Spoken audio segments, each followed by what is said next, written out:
शादी के कार्ड पर नताशा ने जब अपनी माँ सुष्मिता का नाम अपने प्रेमी राजन के साथ लिखा देखा तो वो शॉक्ड रह गई।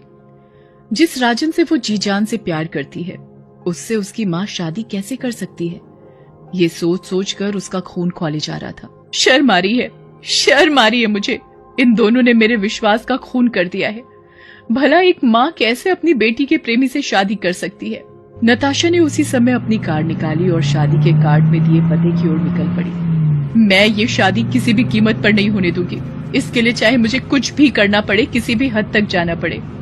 आधे घंटे की ड्राइविंग के बाद नताशा उस पते पर पहुंच गई। वो भागी भागी अंदर गई और वहां उसने जो देखा उसे देखकर उसका खून खौल उठा। उसकी माँ सुष्मिता दुल्हन की ड्रेस में थी और राजन दूल्हे की ड्रेस में। माँ, तुमने आज हद कर दी। भला कौन ऐसी माँ इस दुनिया में होगी जो उसकी बेटी के बॉयफ्रेंड से शादी करेगी? तुमने तो माँ और बेटी के रिश्ते को शर्मसार कर दिया। मैं इस बारे में तुमसे कोई बात नहीं करना चाहती। बिल्कुल सही। आप किस मुंह से मुझसे बात करेंगी? अरे शर्म आनी चाहिए। माँ कहीं सौतेन बनती है क्या? नताशा, तुम जाओ यहाँ से। यहाँ तमाशा मत खड़ा करो। चुप, एकदम चुप। तमाशा मैंने खड़ा किया है या तुम दोनों ने? लेकिन मैं छोड़ूंगी नहीं तुम दोनों को। ये कहकर नताशा अपने साथ लाई बंदूक उन दोनों की तरफ तान देती है। ये क्या कर रही हो तुम? तुम अपनी माँ पर गोली चलाओगी? ये कहकर नताशा सुष्मिता पर गोली चला देती है। बंदूक से निकली गोली सीधे सुष्मिता के सीने पर लगती है और वो तड़पने लगती है। उसे इस तरह तड़पता देख राजन नताशा के हाथ से बंदूक छीनता है और उसकी तरफ तान कर गोली चला देता है। नताशा जोर से चीखती है। नताशा एक चीख के साथ जाग जाती है। वो देखती है कि वो अपने बिस्तर पर है। इसका मतलब वो सब कुछ सपने में देख रही थी। हे भगवान, ये सपना तो कभी भी सच हो सकता है। मुझे कुछ करना होगा, जल्दी कुछ करना होगा, नहीं तो कल को क्या पता मेरी माँ ही मेरी सौतन बन जाए। 21 साल पहले की बात है। 25 साल की गर्भवती सुष्मिता को जब फोन पर उसके पति के एक्सीडेंट की खबर दी गई तो उसके हाथ पैर कांपने लगे। ये क्या कह रहे हैं आप? मैं तुरंत आती हूँ। आप मुझे हॉस्पिटल का एड्रेस दीजिए। सुष्मिता का पति राकेश एक मल्टीनेशनल कंपनी में मैनेजर था। आज सुबह ही जब वो ऑफिस के लिए निकल रहा था तो सुष्मिता, मैंने ऑफिस में छुट्टी के लिए अप्लाई कर दिया है। अरे अभी से ही? अभी से मतलब? अब तो 1 महीने से भी कम बचे हैं तुम्हारी डिलीवरी में। मैं चाहता हूँ कि मैं अब हर पल तुम्हारे साथ रहूं, तुम्हारा और हमारे आने वाले बच्चे का ज्यादा से ज्यादा ख्याल रखूं। I love you Rakesh. I love you 2, 3, 4, 5, 6, 7, 8, 9, 10। Rakesh की बात सुनकर सुष्मिता खिलखिलाकर हंस पड़ी।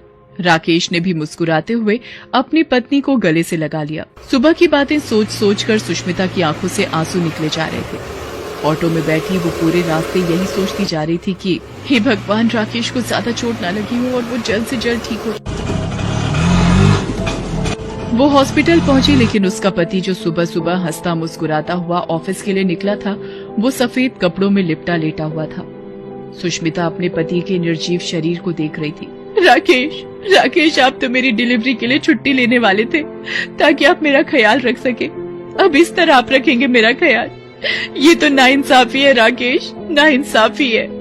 सुष्मिता लगातार रोई जा रही थी। तभी उसे प्रसव पीड़ा शुरू हो गई। सुष्मिता की हालत देखकर उसे तुरंत एडमिट कर लिया गया। अस्पताल में उसने एक बच्ची को जन्म दिया। अपनी छोटी सी बच्ची को जब उसने गले से लगाया तो उसे एक अलग तरह का ही सुकून मिला।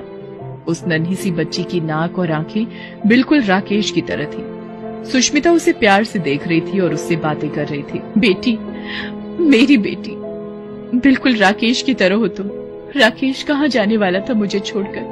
वो मुझे बहुत प्यार करता था ना, इसलिए तो उसने तुम्हें मेरी गोद में डाल दिया। 25 साल की छोटी सी उम्र में सुष्मिता विधवा हो गई। उसकी गोद में एक नवजात बच्ची भी थी। रिश्तेदारों ने कहा कि वो दूसरी शादी कर ले, लेकिन उसने सबसे यही कहा, मैं अपनी बेटी को खुद से पाल लूंगी। ये मेरे राकेश की निशानी है। मैं नहीं चाहती कि मैं दूसरी शादी करूं और मेरी बेटी को सौतेले पिता के साए में पालूं। सुष्मिता पढ़ी लिखी तो थी ही, उसे एक कंपनी में नौकरी भी मिल गई। वो अपनी बेटी नताशा का पालन पोषण ठीक से करने लगी। समय अपने पंख लगाकर उड़ता गया। नताशा आज 21 साल की है। सुष्मिता ने उसे उसकी माँ की तरह कम, एक दोस्त की तरह ज्यादा पाला है। दोनों एक दूसरे से बहुत प्यार करते हैं। एक दिन की बात है, सुष्मिता ऑफिस में थी, तभी नताशा का कॉल आया। मॉम, मॉम आज मैं कॉलेज से थोड़ा लेट आऊंगी। लेट? क्या बात है, कहीं जाना है क्या? वो माँ, आज कॉलेज के बाद मूवी का प्लान है, तो कॉलेज के बाद वहीं जाऊंगी। दिस इज नॉट फेयर, तुम अकेली अकेली फिल्म देखने जाओगी? अरे मॉम, अकेली नहीं, किसी दोस्त के साथ जा रही हूँ। दोस्त? कौन सा दोस्त? दोस्त का कोई नाम तो होगा। क्या मॉम, तुम भी? उसका नाम राजन है, मेरे साथ ही पढ़ता है। ओके ठीक है, एक काम करना, मूवी के बाद मैं वहीं सिनेमा हॉल में ही आ जाऊंगी और तुम्हें पिक कर लूंगी। उस दिन पहली बार राजन अपनी गर्लफ्रेंड नताशा की माँ से सिनेमा हॉल के बाहर मिला था। जब वो उनसे मिला तो वो कहीं से भी उसकी माँ नहीं लग रही थी। अरे आंटी, आप तो कहीं से भी नताशा की माँ नहीं लगती हैं। आप तो इसकी बहन लगती हैं। Good joke. By the way, तुम दोनों दोस्त ही हो या उससे कुछ ज्यादा? सुष्मिता के मुंह से ये सुनकर राजन थोड़ा झेप सा गया तो नताशा ने कहा, क्या माँ, ये क्या सवाल है? देखो तो राजन तुम्हारे सवाल पर कैसे लड़कियों की तरह शर्माने लगा है। राजन को सुष्मिता की माँ से मिलकर बहुत अच्छा लगा। उनका खुला व्यवहार और दोस्तों की तरह ट्रीट करने की उनकी आदत ने राजन के दिल में उनके लिए एक खास जगह बना ली।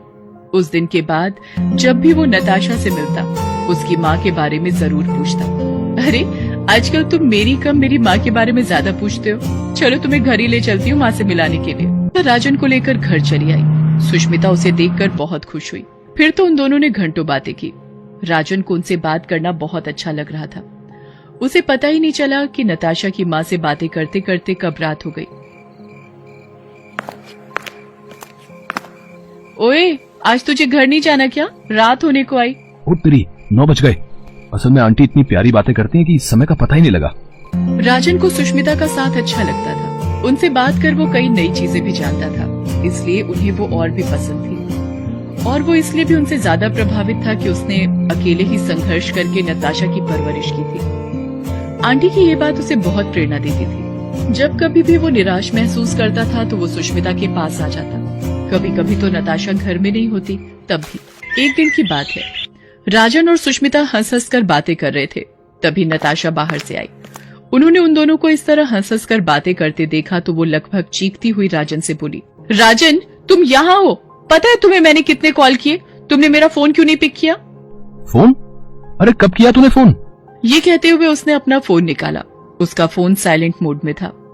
ये लो, मेरा फोन तो साइलेंट मोड में था, कैसे पता चलता? साइलेंट मोड में था या जानबूझकर कर दिया था? ये तुम क्या कह रही हो?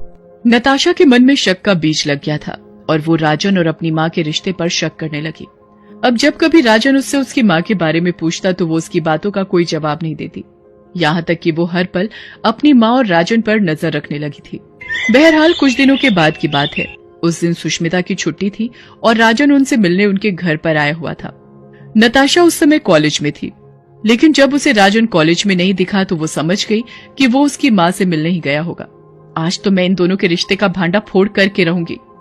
नताशा भी अपने घर की ओर चल पड़ी। जब वो अपने घर पहुंची तो उसे राजन और अपनी माँ की बातचीत की आवाज सुनाई दी। उसे बहुत गुस्सा आया। वो दरवाजे पर ही उनकी बातें सुनने लगी। बेटा राजन, मैंने अपनी नताशा को बहुत प्यार से रखा है। तुम तो जानते हो ना, जब वो मेरे पेट में ही थी तभी उसके पापा गुजर गए। उस समय मैं सिर्फ 25 साल की थी। लोगों ने मुझे लाख कहा कि दूसरी शादी कर लो, लेकिन मैंने किसी की नहीं सुनी, क्योंकि मैं नताशा पर सौतेले पिता का साया नहीं पड़ने देना चाहती थी। हाँ, मैं अकेली थी। जिंदगी में बहुत परेशानियां भी आईं, लेकिन उन परेशानियों की आंच मेरी बच्ची तक मैंने कभी नहीं पहुंचने दी। राजन बेटा, मैं तुम्हारे आगे हाथ जोड़ती हूँ कि कभी भी मेरी बच्ची को कोई तकलीफ मत देना। तुम जानते हो, एक वही मेरे पति की निशानी है जिसे देख देख कर मैं जीती हूँ, नहीं तो मैं कब का टूट कर बिखर गई होती। आंटी, आप बिल्कुल फिक्र ना करें। मैं आपकी नताशा का बहुत ख्याल रखूंगा। उसकी जिंदगी में कभी कोई प्रॉब्लम नहीं आने दूंगा। ये वादा है एक बेटे का अपनी माँ से। बाहर खड़ी नताशा ने जब ये सब सुना तो उसकी आंखें भर आईं। वो क्या सोच रही थी और क्या निकला। उसने जल्दी से दरवाजा खटखटाया और अपनी माँ के गले से लिपट गई और कहा, I love you mom. I love you 2, 3, 4, 5, 6, 7, 8, 9, 10।